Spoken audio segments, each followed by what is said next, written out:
This is Tracy Markley from Tracy's Personal Training, Pilates and Yoga Studio, bringing you another video, and this one's going to be about pain in the hips. I've had a lot of stroke survivors speak to me about having that chronic pain in the hip, and as every stroke survivor is different, this may not work for every one of you guys, but hopefully it will give some kind of knowledge to you. I'm like you guys to understand muscles.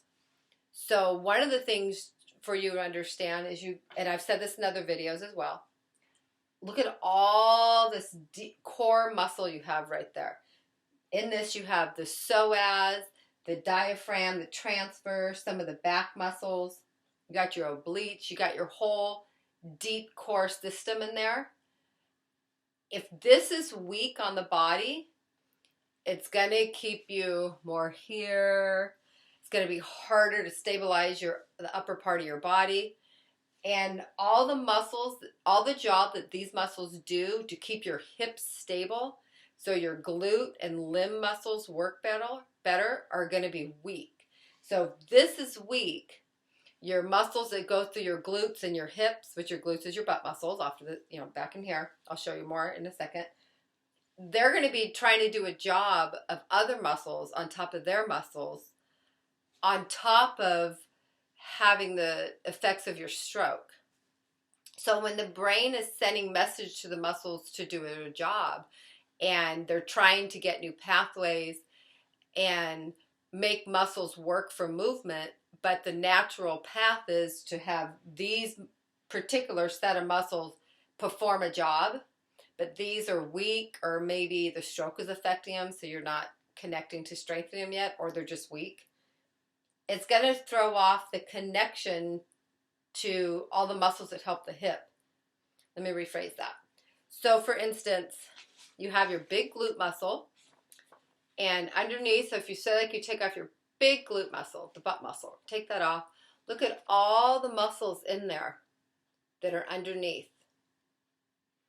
In here, you also have the sciatica nerve that comes from between the 4th and 5th lumbar vertebrae, which sometimes people get issues there and it causes pain. Also, it gets squished and pinched between the piriformis, which is one of these muscles in here, so both situations or just in here can cause it, either one. But if these are weak and your glute muscles are weak and all these deep muscles are weak, it's going to put more pressure and pain on those hips. That's one part I wanted to share. So this muscle right here, this is your psoas muscle.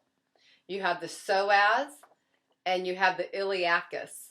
When they're noted together, it's called the iliopsoas, but it's actually two separate muscles, but they come together and they come down and they attach on your femur bone, which is the top leg muscle. I mean, the large leg bone of your thigh. So this muscle is weak on a lot of people.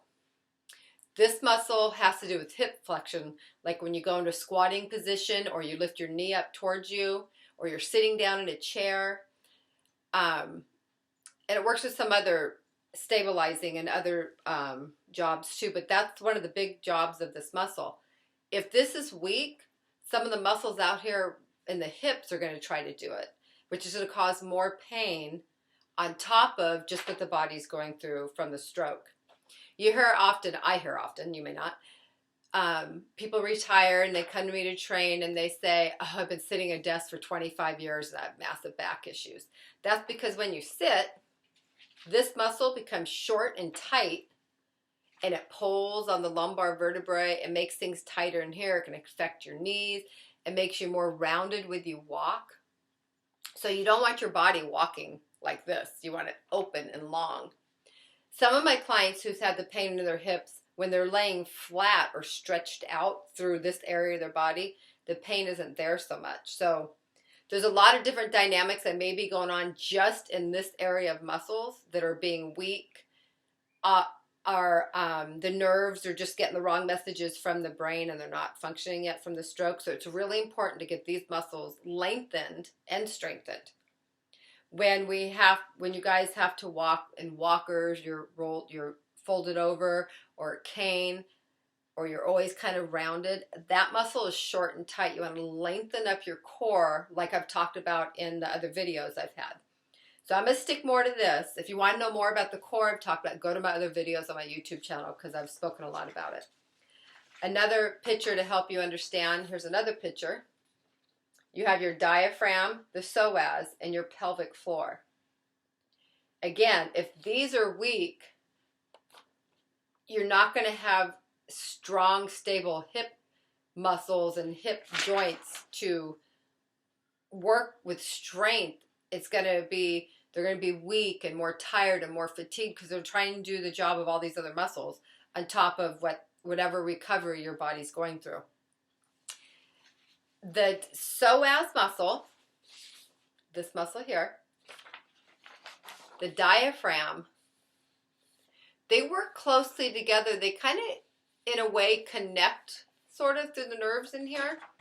So if you look at the side view, this is the side, this and this. This is the side view of this right here. So you have your diaphragm and your psoas and your pelvic floor. Side view, diaphragm, psoas, and your pelvic floor. They're not the best pictures, but just viewing how that is connected and working with each other is just another visual of how the center of the body needs to be strong. If you go through the other videos I've shared, you'll see that I talk about the multifidus, which is this muscle. This is one of the main stabilizers of the spine. If this is weak and you're hunched over, you're not going to get a lot of stability in your spine. Therefore, other muscles are going to try to do the job of this one, which goes back to here. So, example, it can use this muscle may try. So, I like to train people from the center of the body, strengthening and working its way out. One, all those muscles in the center, all of these, all these muscles I've been showing you here, they have a purpose like a tree trunk. They're solid tree trunk so the limbs can work better, so the hips can be more stable. Having this, I call it like the stabilizing system, balancing system. Having these stronger, one, you balance better, you walk better. It stabilizes your hips. Therefore, all the muscles in this area can work better and do their only job they need to do because they're not trying to do all these other jobs of these muscles. Your muscles all have a job to do. So when it comes to, here's your thigh muscles. It may be a little shiny. Let me pour this out. So here's your thigh muscles. See how they attach at your hip, the rim of the hip, through the hip pelvic area, and then to the knee and around the knee. And then over here you have the sartorius muscle. It starts at your hips and wraps around and come down here. And then you have the tascia fascia latae comes here. And then you have that connective tissue all the way down. You hear people talk about the iliotibial band. That's what they're talking about right there, that connective tissue right there. Anyway, the point of showing you this is all these muscles I just showed you today, if they are weak, none of the muscles are going to be programming right for function. And that's why it's really good to start in the core. Start sitting on a ball, standing on a Bosu ball, standing on a disc, holding on to a bar if you need to. Get this strength and get your posture up. Because remember, like I've shared in other videos, your posture's here.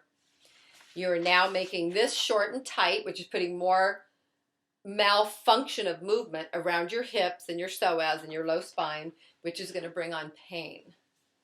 So there's my little tips of more muscles to show you. I love to show you guys muscles because most of my clients and myself, if I understand why I'm doing something and why things in my body aren't working and what can I do to possibly make them work, I want to know about it. So again, go to my YouTube channels and watch the other ones I've shared with you guys. And just another little reminder, if you're looking here, so here's the glute muscles. You take those off, and that's where you have this going on. So underneath that, you got this underneath this. This muscle helps you walk and extend the hips and move your movement. And it has other jobs too, but this whole section of the body needs to be strong. So you've got the deep muscles and the outer muscles, you know, the surface and the deep. So, and here's one more thing to show you. I think I've had this in the other videos. That's your glute. That's your lat muscle. They all meet together right here in this fascia. There's 8 muscle nerves that come through that fascia, and a lot of those muscles are here in this core. So when you stand on the balance disc, the Bosu ball, certain balance, unstable surfaces that stimulate your nervous system, it's going to help bring some of this back and getting this strong, because as you're on those things trying to balance, it's pulling this in. It's making you stay upright in posture. It's strengthening the multifidus, which is the main stabilizer of the spine. So watch my other videos, because I share some tips about the multifidus, the transverse muscle, and the pelvic floor and the diaphragm are all in the same neurological loop, neuromuscular loop, meaning this muscle won't be strong to its full potential if the other ones are weak. So strengthen this, strengthen that. One more tip with this is, along with the pain in the hip, and I went over this a little bit in another video, I think the one I made a couple weeks ago.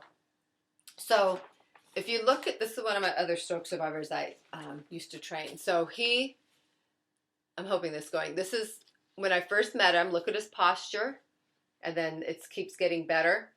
When this was going on, the rounded shoulders and head forward, that throws all this out, and it makes it harder for this to stabilize. So it's harder for the hips and pelvic to stabilize when your upper body's rounded over. Also, a lot of people have stuff going on this side of the shoulders, and it's affecting that hip. So I've worked with many of clients where they have some hip issues going on one side, and there's something going on the opposite shoulder.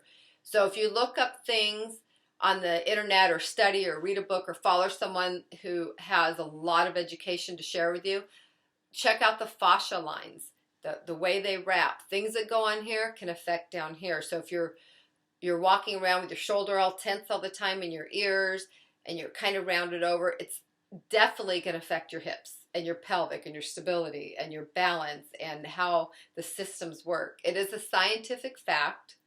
If your body's lined up in good posture and things are stronger, the systems work better. So there you go. There's what I wanted to share with you, because I had some people talking about hip pain. So again, I am Tracy Markley from Tracy's Personal Training. I am in Oregon, and I've written 2 books. One of them is a stroke of an Artist. That is actually my gentleman in this picture.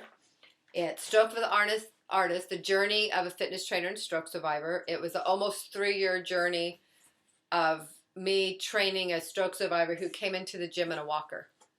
And he could barely sit on a big ball when I met him. He was just this was so weak on him, he could barely sit on an unstable ball. We had to sit him on a bench for quite a while before he got stronger. And it's a really neat journey. He was able to work out with me pretty much 5 to 6 days a week, which is very rare for a client, a patient. It's very rare for the trainer or therapist to have somebody with them almost every day. So it was a fascinating journey. It was an educational journey.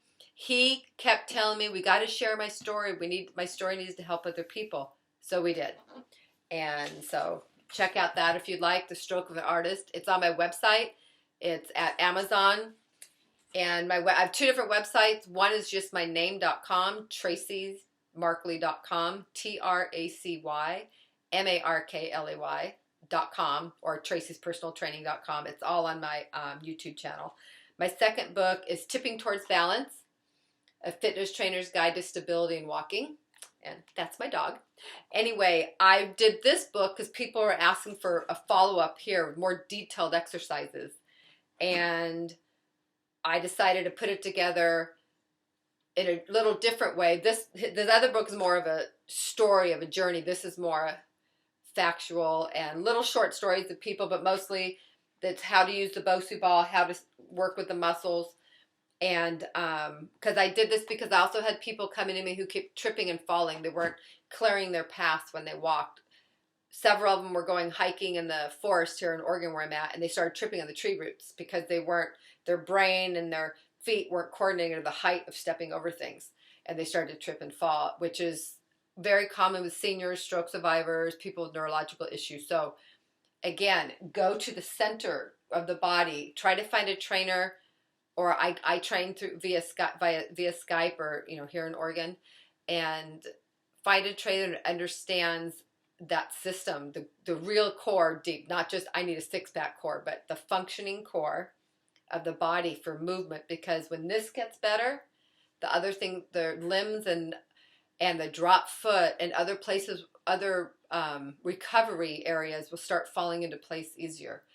And so there you go. Again, Tracy Markley, tracyspersonaltraining.com and tracymarkley.com. And I hope this helps some of you. Please check out some of the other videos that may help this even have more clarity. And have a good day.